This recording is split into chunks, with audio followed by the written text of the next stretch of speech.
Don't look now, but there's lots of good things going on for the Cincinnati Reds as they've won their 5th series in a row.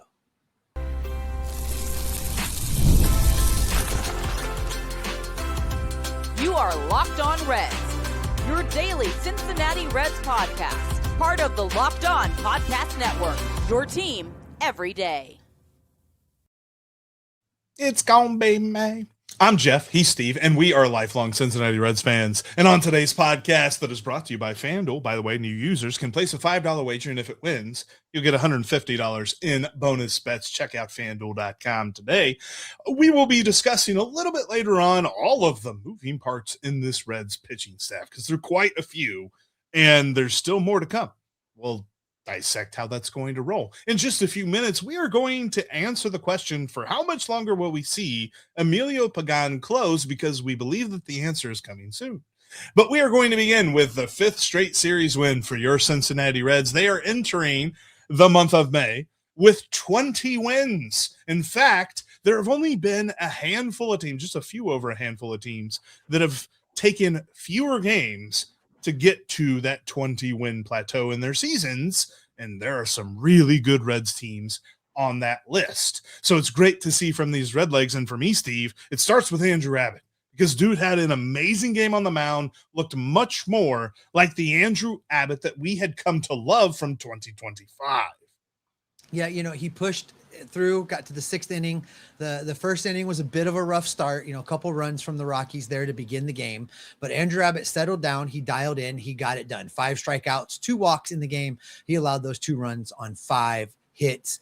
This was the kind of start we said we needed to see from him. Was it perfect? No. Did it show signs of moving in the right direction? Yes. And that's the thing we said we needed to see, because the rotation has been problematic for guys like Brandon Williamson. Now, that problem took care of itself. We'll get into that a little bit later. But what we saw from Andrew Abbott was he answered the call. It was time for him to turn a corner and step up and help kind of ground this Reds rotation a little bit. And that's exactly what he did to get the series win against the Rockies.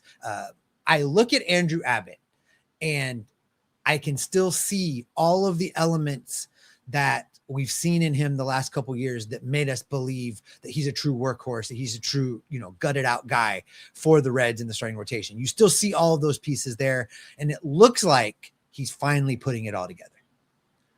I said that it was a confidence thing. It wasn't a velocity thing. It wasn't a movement thing. It didn't look like the mechanics were bad. I mean, I know Sam LaCure had said on the broadcast before the game that Andrew Abbott had really been struggling locating his fastball high in the zone and getting guys to chase. That was a key in his building a fantastic 2025, is that he had that pitch in his arsenal. He hadn't showed that so far this season. He did that a couple of times on Thursday afternoon, but the confidence was key for me, because from the beginning, it was clear there was a strategy. First time through the order, he absolutely pounded the outside corner, almost to the point that John Sadak and Barry Larkin were talking about it and dude, maybe throw a pitch inside or something. Why does it look like you're only throwing this in one spot? But it was all part of the plan, as the Joker once said, because as he moved to the second time of the order, he started to move that pitch inside. He would throw a fastball inside. He would throw a cutter inside or a slider or something like that, just to really put the ball up and under the hands and change the eyes of the hitters. And all of a sudden they were rocking back and forth and back and forth. And he had them eating out of his hand at that point. It was a great game for him. He made one mistake pitch, Steve, in the first inning that Sweeney deposited into the right field seats. And that was it. He was done with the mistakes. Because for me, the thing that he really struggled with up into this game was the confidence. You could see that as soon as guys got on base, he had to then become a perfect pitcher in which he would perfectly put the ball in the right spot. And when that didn't happen, everything unraveled. And 1 run became 4 runs, became 6 runs. In this game, there were times where the Rockies had guys on base, and that is when he buckled down and made his pitch literally every time except for that first inning. So I commend him for this bounce back start. He was the biggest reason why they won. He's the biggest reason why now I feel less stress, not no stress, but less stress about this rotation, because if he can just build on that performance, then we're going to be much better off moving forward. Well, wait till the third segment. I'm going to stress you out about this rotation. But this is a segment of positivity. We're talking about the good things that happened for the Reds in winning their 5th straight series against the Rockies. And the next thing Connor Phillips. We're going to talk about Connor Phillips. So good. Because he looked, okay, first of all. Effectively wild. What's a Connor Phillips appearance without one free pass, one base on balls? I mean, boring is what it is. He doesn't like boring So pitching. Connor Phillips walked a guy, but he also struck out 3 dudes to get out of that inning. A great inning of work from Connor Phillips. I don't know what to do with him, Jeff, because his stuff could be closer stuff if we just knew where it was going to go all the time. But we just never know where it's going to go at any of the time. I don't know if he knows where it's going to go, but man, it looked good yesterday. Kudos to Barry Larkin, because he said something that it clicked perfectly for me about Connor Phillips. He compared him to Rob Dibble. Not saying that he is Rob Dibble, but saying that Rob Dibble reached a point in his career where he went from being effectively wild to selectively wild, in that he knew he was keeping the hitter at the plate just very uncomfortable. He did not want to be in that batter box. He wanted to be anywhere else but the batter's box. And that meant that Rob Dibble had him right where he wanted him. Connor Phillips isn't there yet. Connor Phillips is more in the Johnny, and I'm saying this from the effectively wild standpoint, the Johnny Vandermeer level, where it's just he's going to strike out a bunch of guys and he's going to walk a bunch of guys, and we're just going to have to be okay with that, because that's who he is right now. He is not going to be the guy that comes in and keeps everything perfect and clean and all this other stuff.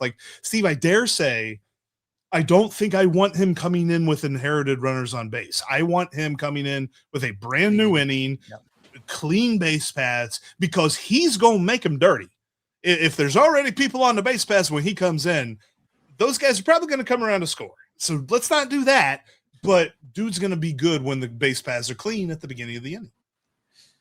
Let's talk about more of the good from this game, this series. Let's talk about Nathaniel Lowe for just a minute, because 2 for 3, scored 2 runs, had an RBI, and drew a walk in the game yesterday, Jeff. Buckle in for a second.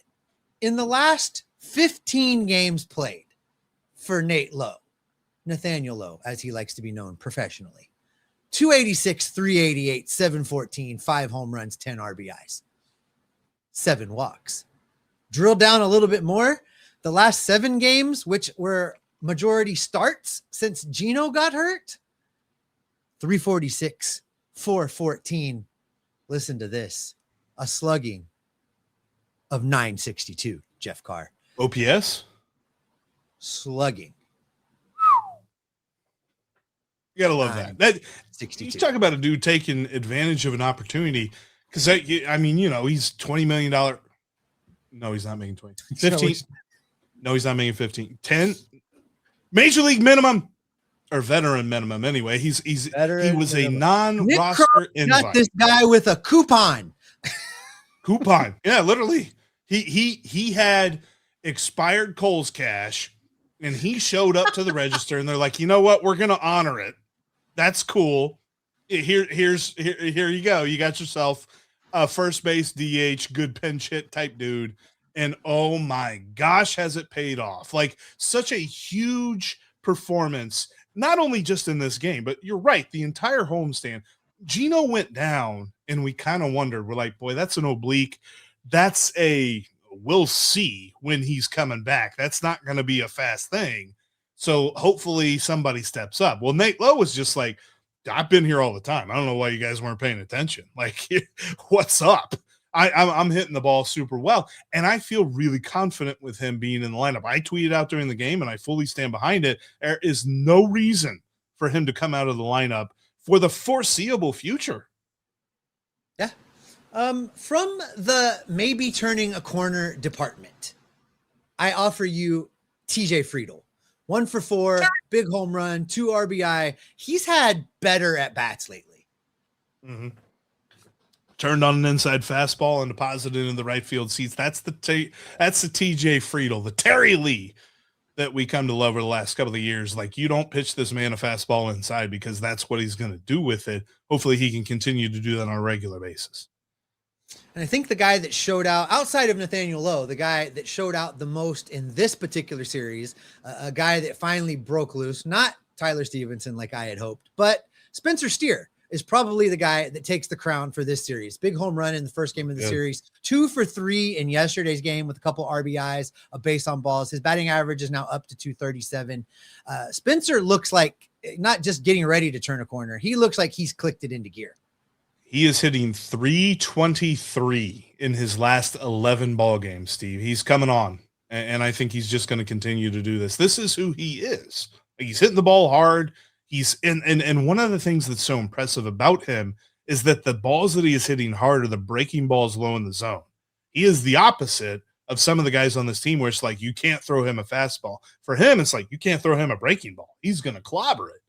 And he's been doing that with a regular basis. He got disrespected in this game, like real fast. Like, you had a runner on second base, first base was open, less than 2 outs, right-hander on the mound, and JJ Bleday coming up to bat. You know, everyone's most feared power hitter from the left-hand side. So obviously, Colorado comes up, says 4. We don't want to pitch to JJ Bleday. We want to pitch to Spencer Steer. And Spencer Steer was like, "Get out of here, man." Deposits a double into the gap. That was a phenomenal moment. I loved it. All right, listen, Jeff, it was not all sunshine, rainbows, and kittens in this game for the Cincinnati Reds. There is a problem of brewing at the back end of this bullpen. And coming up next, we're going to attempt to answer the question, how long do you continue to go with Emilio Pagán as your closer? The NBA playoffs are here, and every possession matters just that much more. If you're looking to get even closer to the action, FanDuel has a great offer to get you started. Right now, new customers can bet $5 and get $150 in bonus bets if your first bet wins. That's right. Turn $5 into $150 in bonus bets just for getting started. And you can get started tonight on the Cleveland Cavaliers. Shout out Tim Daniel. He's doing the postcast for him right now. Cleveland Cavaliers can clinch the series and move on in the playoffs, and they're favored right now by 3.5 points over the Toronto Raptors, even though this game is in Toronto, but the Cavs are favored. Could be interesting to lay a few bucks on the Cavs to clinch tonight to move along, as they are the road favorites. That's all over at FanDuel. Like I mentioned, your first $5 bet that wins can net you $150 in bonus bets. If you put some money on the Knicks last night, by the way, you won because they won huge. Head to FanDuel.com to get started. FanDuel, play your game.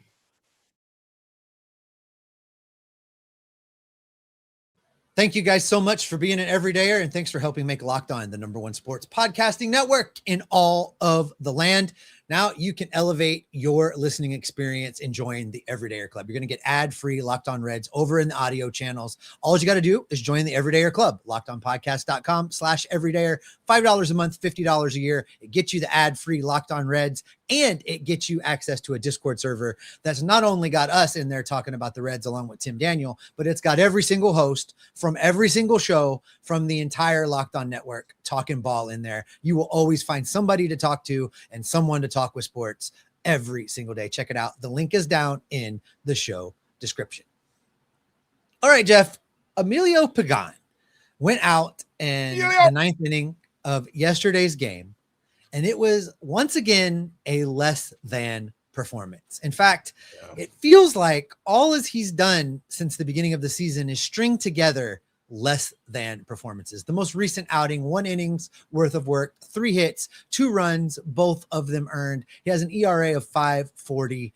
He has not really been the kind of guy that strikes fear in the heart of the opposing batters. So that leaves us to wonder, how long can the Reds continue to tinker with Emilio at the back end of this bullpen and run him out there as the closer? Yeah, see, I think that really what he was trying to do at the end of this ballgame, the Reds were up 6-2 going into the 9th inning. He's like, you know what? If we allow 2 more runs, then the Reds can add on to that nice record of 2 runs or less Get out ball of games, here. the close games. Get And now the out of Reds are here. 12-0. Reds are 12-0 in games decided by two. No, I know that's not Get what out he of was here with supposed to that. do. He was not supposed to give up a bunch of race runners and a couple of runs. It was good that the Reds got the insurance runs that they had because those came in handy there at the end. And you're right. Like Emilio Pagán is starting to make me wonder a little bit. I know that they talked about a week ago, he is ramping up his velocity and he's trying to warm up as the season warms up. And that way he's not going 100% from the word go and he wears himself out by the end. That's all well and good.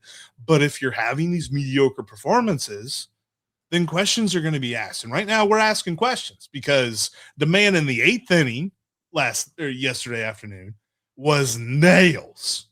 5 pitches, 3 outs, get that lineup back out on the field. And what happened with Tony Santillan, he allows a leadoff single on the very first pitch, and then he picks that guy off 2 seconds later. That was a fantastic moment to see. And then, of course, Tyler Stevenson got him a called third strike on an ABS to get him out of the inning on 5 pitches. Tony Santillan, Steve, gave up a hit and got a strikeout and only threw 5 pitches in 1 inning to get 3 outs. Like that's amazing in and of itself. But that's who Tony Santillan has really worked himself into. Because remember, whenever they talked about this a couple of weeks ago, they said that it wasn't just Pagán. It was Tony Santillan as well that was kind of working himself into the season so that he doesn't go 100% from the word go and just burn himself out. Well, one of these guys is going really well right now, and one of these guys ain't. And it kind of feels like at some point there ought to be a conversation at the very least of, all right, should it be Tony Santillan at the top of the pecking order in this bullpen? And I really feel like that conversation needs to be happening, if not right now, very, very soon.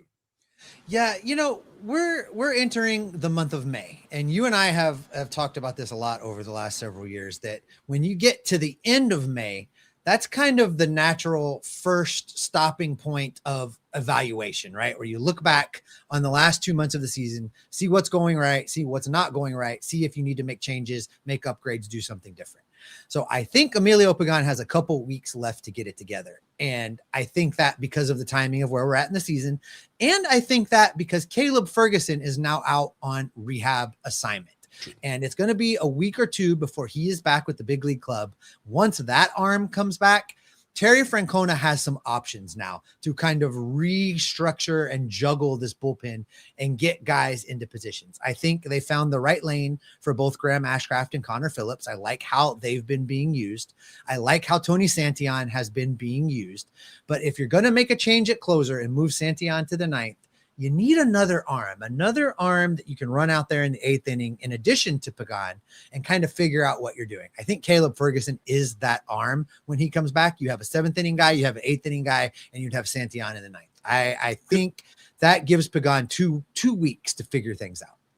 Could we create, it's almost like you create 2 regiments here where it's like Tony Santillan is the closer, group A, and then you have his setup man, whether that's Ashcraft, Ferguson, whatever. And then you have Pagán, who's closer of Group B, and then his setup man is whoever you don't choose for Santillan, or maybe Pierce Johnson or something like that, where it's like, okay, it's a closer by committee, yes.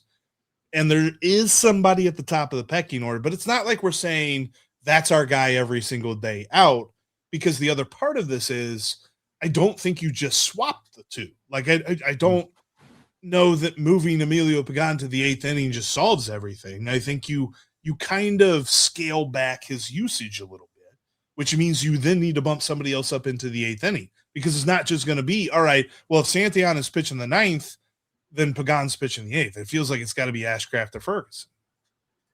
The thing is that Emilio Pagán's only pitched in 13 games.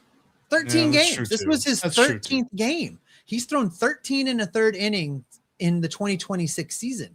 I don't know how much more you can scale that back. That's true. It's not like he's being overworked. We heard coming out of spring training that Pagán and Santillan were both delayed because of the workloads they carried in 2025. In Santillan's case, he basically pitched every other day for the entire season. And I understood why they would want to bring them along slowly. But you made this point in show prep that Santillan is clearly turned a corner and is getting to where he needs to be and getting things done. And it feels like Pagán is stuck. Maybe he's not getting enough work. Maybe the problem is he's not getting into enough ball games. And maybe if you use him in different situations other than just it's a save situation, maybe you get him scaled up faster. I don't know. I would be in favor of them just doing a 1-for-1 swap. You use Pagán in more games, in more situations, and you use Santillan to close out games until you see if Pagán can figure it out or not.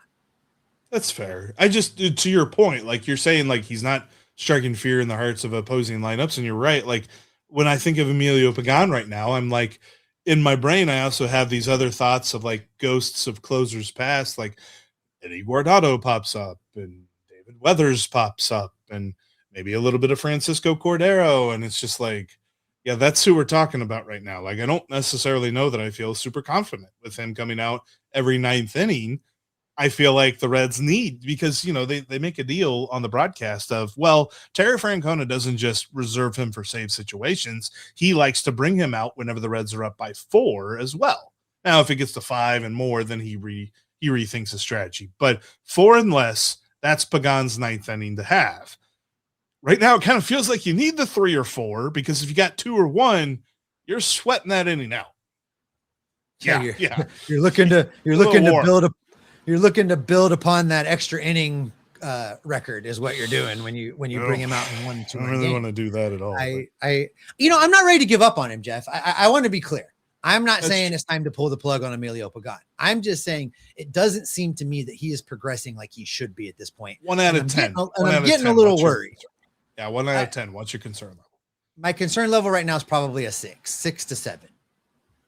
Yeah, I'd probably say that 6, 7, somewhere in there.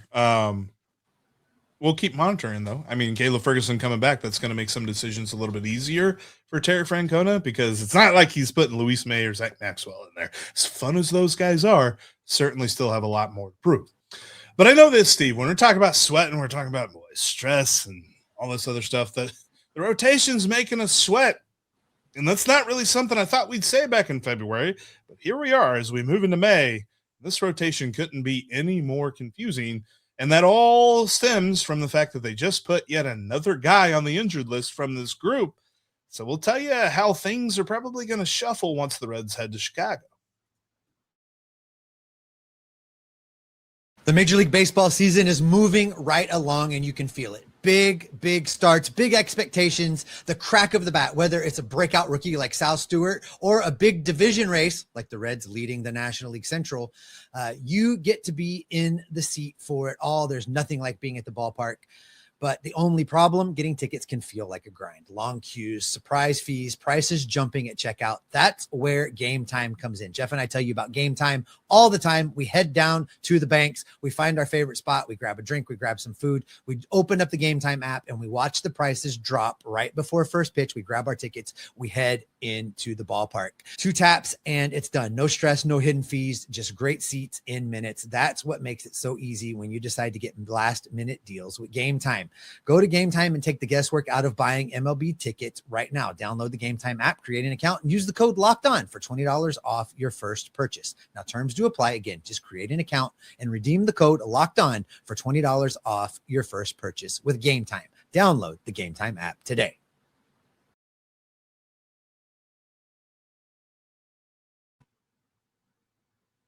I'm just kidding. I'm a jerk. Anyway, you can continue the conversation with us after the show is over on social media. You can follow me at Jeff Carr with 3 Fs on X and on TikTok. You can follow Steve on X at S Offenbaker with 2 Fs. 2. And you can follow the show at Locked On Reds on every social media app out there.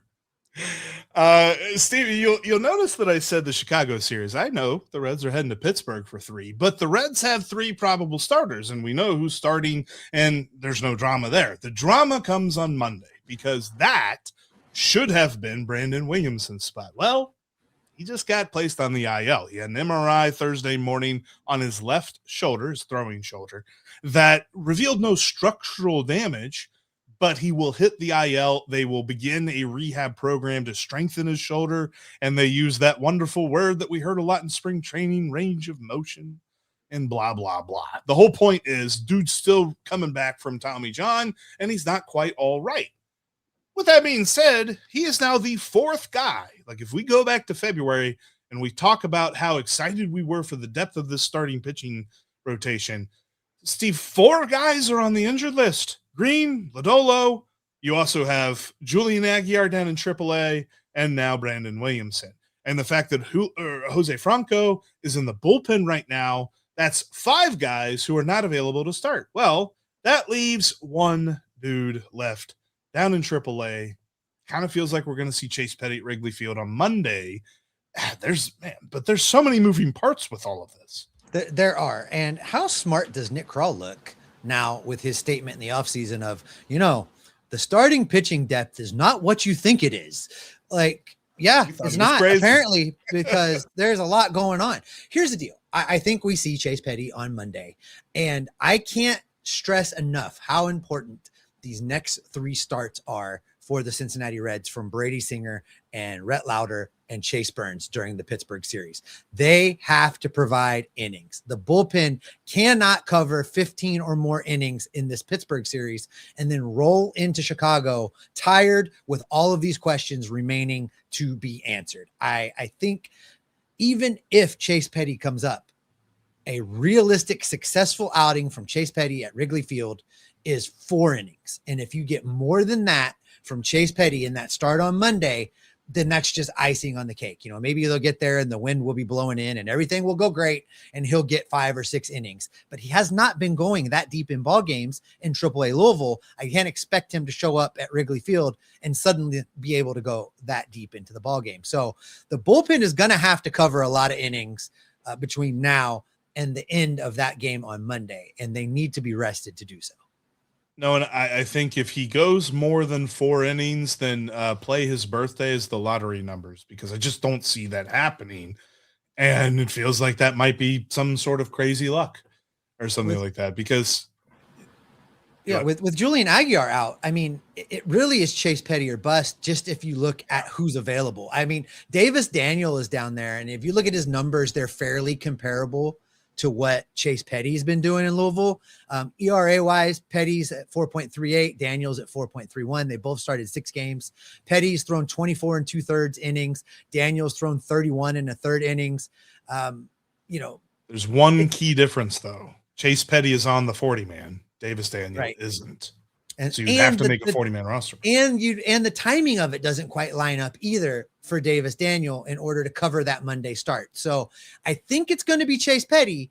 I don't expect him to come up here and have a 90-100 pitch, 6-7 inning outing at Wrigley Field. There's still going to be innings to cover, which brings me back to the Pittsburgh series, and Singer and Lauder and Burns are all going to have to be pitch efficient. They're all going to have to go deep into these ball games. Obviously, we want the Reds to win this series because it's a big stretch of division play now. 7 games on the road in 7 days, all against division opponents. These games are important right now. And the starting pitching being as up in the air as it is, something we didn't see coming, these starts are really important over the next several days.